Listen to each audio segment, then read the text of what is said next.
Hi guys, NEET 2025 का result तो आप ही ने देख ही लिया होगा। कट ऑफ काफ़ी ज़्यादा कम गई और सब बच्चों का अब यही क्वेश्चन है कि काउंसलिंग कब से स्टार्ट होगी। तो गाइस मैं बता देती हूँ, 1 जुलाई से काउंसलिंग स्टार्ट हो जाएगी और मैं अपना काउंसलिंग एक्सपीरियंस आपके साथ शेयर करती हूँ ताकि आपको जो मैंने दिक्कतें फेस की थी वो आपको ना करनी पड़े। तो देखो, जब गाइस मैंने काउंसलिंग स्टार्ट मतलब 2022 में काउंसलिंग करवाई थी, तब भी पैटर्न सेम काउंसलिंग का यही था। अब भी वही है, सेंटर काउंसलिंग का सेम पैटर्न है। पैटर्न में कोई भी मतलब चेंज नहीं किया गया है। First round, second round, third round जिसको मॉपअप राउंड बोलते हैं, स्टे वैकेंसी राउंड। आप चाहते हो कि आपके जितने मार्क्स है उतने में उस नंबर पे आपको बहुत अच्छी कॉलेज मिले, तो उसके लिए ज़रूरी होता है कि आप काउंसलिंग अच्छे से करवाओ।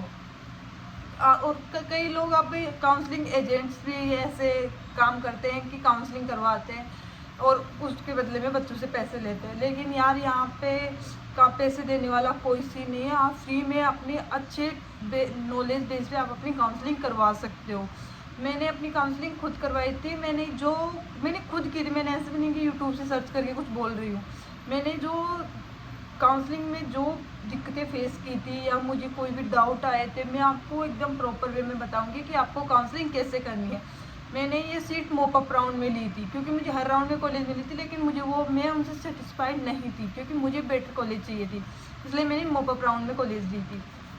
फर्स्ट राउंड में ये सीन होता है कि यदि आप सेंटर के फर्स्ट राउंड में बैठ रहे हो, तो आपको बता देती हूँ कि सेंटर का और स्टेट का कास्ट सर्टिफिकेट अलग होता है। तो आप सेंटर के काउंसलिंग में पार्टिसिपेट कर रहे हो तो सेंटर का कास्ट सर्टिफिकेट बनवा लेना यदि आप किसी कैटेगरी से बिलोंग करते हो। तो फर्स्ट राउंड के डॉक्यूमेंट्स का वीडियो मैंने बना दिया है कि आपको कौन कौन से डॉक्यूमेंट्स रिक्वायर्ड होंगे। और किसी बच्चे के मतलब 12th के बाद ही और नीट की प्रिपरेशन के टाइम पे ड्रॉप लिया था उसने, तो वो अपना गैप सर्टिफिकेट भी बनवा ले कि आपने उतने टाइम में क्या किया था।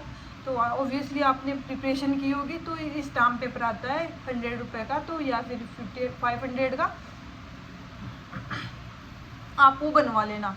उससे क्या होता है कि आपको ऐसा एज ए वो सर्टिफिकेट काउंट किया जाता है डॉक्यूमेंट्स के रूप में कि आपने उस टाइम पे क्या किया था।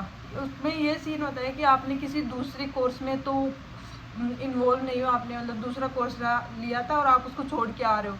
यदि उसको छोड़ के आ रहे हो तो आप के मतलब टीसी वगैरह डॉक्यूमेंट्स वगैरह आप तैयार कर लेना अभी, क्योंकि बाद में भी इतना टाइम नहीं रहता। 7 डे का टाइम होता है कॉलेज अलॉट होने के बाद। यदि 7 डे आपको कॉलेज में इन्फॉर्म करना होता है। तो देखो, फर्स्ट राउंड 1 जुलाई से स्टार्ट होगा और रजिस्ट्रेशन होगा सबसे पहले। यदि आप जनरल कैटेगरी से बिलोंग करते हो तो रजिस्ट्रेशन फ़ीस होगी 2500 रुपये। और यदि आप ओबीसी, एससी, एसटी से बिलोंग करते हो तो आपकी रजिस्ट्रेशन फ़ीस होगी 1500 रुपये। ये नॉन रिफंडेबल होती है, रिफंडेबल ये नहीं होती है। ये आपका एज ए कि आप काउंसलिंग में पार्टिसिपेट कर रहे हो, इसकी फ़ीस ली जाती है। ठीक है। फिर उसके साथ ये उस रजिस्ट्रेशन फीस के साथ या उसी के विदिन 2 या 3 डे के बाद आप सिक्योरिटी फीस जमा करवाते हो, जो जनरल कैटेगरी के लिए होती है 10,000 और ओबीसी, एससी, एसटी के लिए होती है 5,000।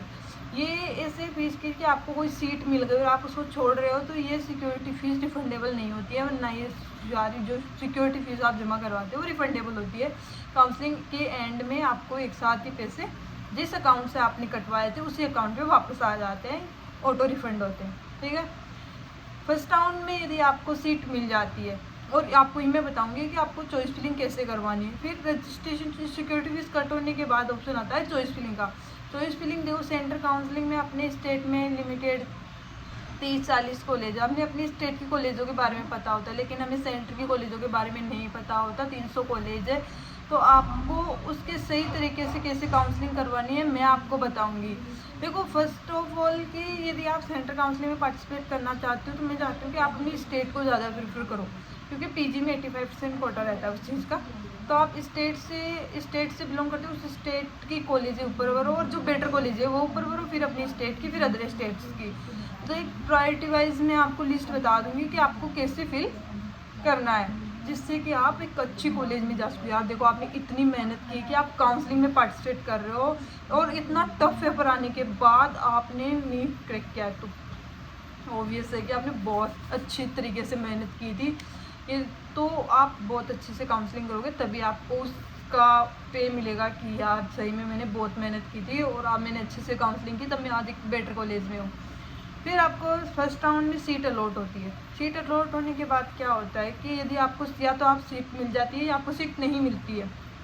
यदि आपको सीट मिल जाती है तो उसके दो केस बनते हैं। तो आप उस चीज़ से सेटिस्फाइड हो कि ठीक है मैं ये कॉलेज ले रहा हूँ, या उससे नहीं हो कि नहीं मुझे ये नहीं लेनी, मुझे सेकेंड राउंड में पार्टिसिपेट करना है।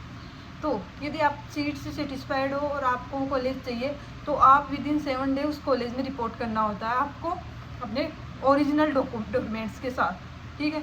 यदि आपको उस सीट से सेटिस्फाइड नहीं हो या आपको सीट नहीं मिली तो आप सेकेंड राउंड के लिए एलिजिबल हो। सेकेंड राउंड में ना तो रजिस्ट्रेशन करवाना होता है, ना सिक्योरिटी फीस दोबारा से करवानी होती है। करवाना होता है बस चॉइस फिलिंग, कि जो सीक्वेंस आपने पहले फिल किया था यदि आप उसमें कोई चेंज करना चाहते हो तो आप अपनी प्रायोरिटी वाइज दोबारा सेट कर सकते हो। उस सीक्वेंस में आपको कॉलेज अलॉट हो जाएगी सेकेंड राउंड में। यदि सेकेंड राउंड में भी दो सीन बनते हैं, या तो आपको कॉलेज मिल जाए या आपको कॉलेज नहीं मिले। यदि आपको कॉलेज मिलती है तो आप उस सीट से सेटिस्फाइड हो या फिर उस सीट से सेटिस्फाइड नहीं हो। तो यदि आपको कॉलेज नहीं मिली तो आप डायरेक्ट मॉपअप के लिए एलिजिबल हो जाओगे। सीट नहीं मिली तो डायरेक्ट मॉपअप के लिए एलिजिबल हो जाओगे। यदि आप चाहते हो कि मतलब डायरेक्ट मॉपअप में जाना तो आपको चॉइस फिलिंग इस तरीके से करवानी है कि आपको सेकेंड राउंड में सीट ना मिले, आप मॉपअप में ही पार्टिसिपेट कर पाओ अच्छे से।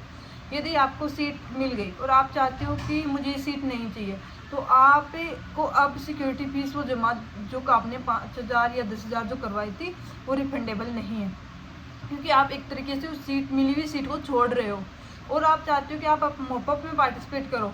तो उसके लिए आपको दोबारा से सिक्योरिटी फीस जमा करवानी होगी, फ्रेश रजिस्ट्रेशन होगा। एक तरीके से रजिस्ट्रेशन तो दोबारा वही रहता है, बस सिक्योरिटी फीस दोबारा जमा होती है। जो 5,000 आपके जो कट हुए हैं, 10,000 जो कट हुए हैं मॉपअप राउंड के लिए वो दोबारा जमा होंगे और आप दोबारा चॉइस फिलिंग भी करवा सकते हो।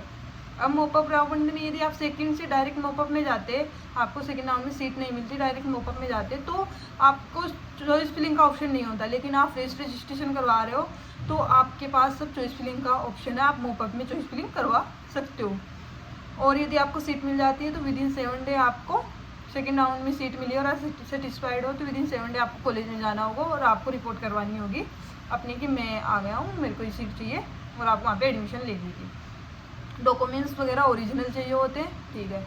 उसके साथ यदि आप मॉपअप में बहुत अच्छी कॉलेजें मिलती है। मॉपअप में सीन ये होता है कि सेकेंड राउंड स्टेट का सेकेंड राउंड होने के बाद सेंटर का सेकेंड राउंड होने के बाद स्टेट का सेकेंड राउंड होता है। ज़्यादातर बच्चे स्टेट के सेकेंड राउंड में कॉलेज अलॉट करवा लेते हैं, मतलब अपनी स्टेट में रहना प्रेफर करते हैं। तो काफ़ी अच्छी नंबरों की कॉलेज है, जो सेंटर की कॉलेज है 15% कोटे की, वो सीटें छूट जाती है, मतलब बच्चे छोड़ देते हैं वो सीट फिर काउंट होती है मॉपअप राउंड में। तो आपके कम मार्क्स पे मॉपअप में बेटर कॉलेज मिलने के चांस रहते हैं कम नंबरों पे। यदि आप मॉपअप में पार्टिसिपेट करना चाहते हो तो मॉपअप के लिए मैंने बता दिया कि यदि आपको सेकेंड राउंड में सीट नहीं मिली तो आप डायरेक्ट मॉपअप के लिए एलिजिबल होंगे। यदि आपको सीट मिली है और आपने छोड़ी तो आपको फ्रेश रजिस्ट्रेशन करवा के मॉपअप में पार्टिसिपेट करना है। मॉपअप में बहुत अच्छी कॉलेजें मिलती है और काफ़ी कम नंबरों पे मिलती है, 40-50 नंबरों का डिफरेंस आ ही जाता है मॉपअप राउंड की। फर्स्ट राउंड से सेकेंड राउंड में इतनी 15-20 नंबरों का डिफरेंस रहता है, लेकिन मॉपअप में 40-50 का डिफरेंस आ जाता है। मैंने यार खुद काउंसलिंग किया, मुझे पता है कि कैसे काउंसलिंग करवानी है, कौन सी स्टेप पे आपको क्या करना है जिससे आपको बेटर कॉलेज मिल सके। मेरे को सेकेंड राउंड में कॉलेज अलॉट हो गई थी, मैंने वो सीट छोड़ी थी तो मैंने दोबारा से रजिस्ट्रेशन करवाया था और मैं मॉपअप में चॉइस फिलिंग भी की थी। मैं आपको बता देती हूँ, ये मॉपअप राउंड की वो है मेरी खुद की, जो मैंने काउंसलिंग करवाई थी उस टाइम की। और सबसे बात एक बार ये सीन हुआ था कि एक बच्चे ने मतलब यहाँ पे चॉइस फिलिंग नहीं होता है कि यहाँ पे कौन सी, देखो मैं आपको बता देती हूँ, विनीता चौधरी 314 कॉलेज मैंने फिल की थी। मेरी चॉइस अनलॉक थी राउंड 3, मतलब मॉपअप राउंड में मैंने सीट ली थी। तो यहाँ पे कोर्स का नाम लिखा होता है MBBS और ये कौन से कोटे की सीट है, ऑल इंडिया कोटा, ठीक है। तो आपको एकदम प्रॉपर काउंसलिंग करवानी है। यदि आपको कोई भी डाउट आए तो आप मेरे को कमेंट बॉक्स में